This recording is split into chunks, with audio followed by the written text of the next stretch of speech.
mga bakal na pagkalamang sila ay pawang tauhan din ng naturang kumpanya.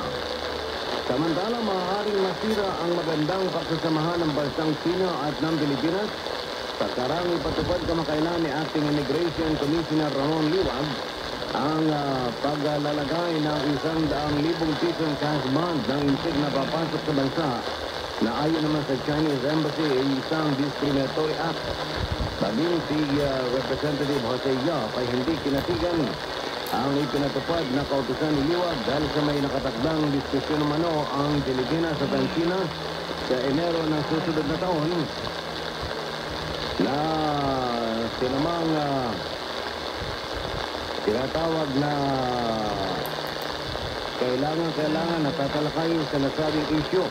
Noong Disyembre 12 ng taong kasalukuyan, pinatupad ng Philippine Immigration Authority ang 100,000 pisong cash bond para sa People's Republic of China na sinalos bagamat agad nagsampa ng protesta ukol dito ang embahada ng bansang China.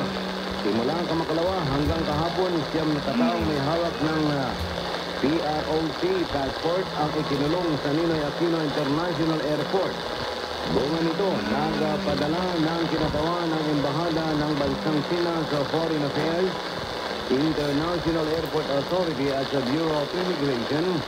Subalit na bigo rin silang pakiusapan ng mga ito dahil sa paliwanag umano ng immigration personnel na ipinatutupad lamang nila ang kautusang ibinigay ni Liwag. 8 sa mga turistang nakulong ay galing sa Xiamen at dumating sa bansa noong Huwebes. Tinangkari naman ng mga nasabing dayuhan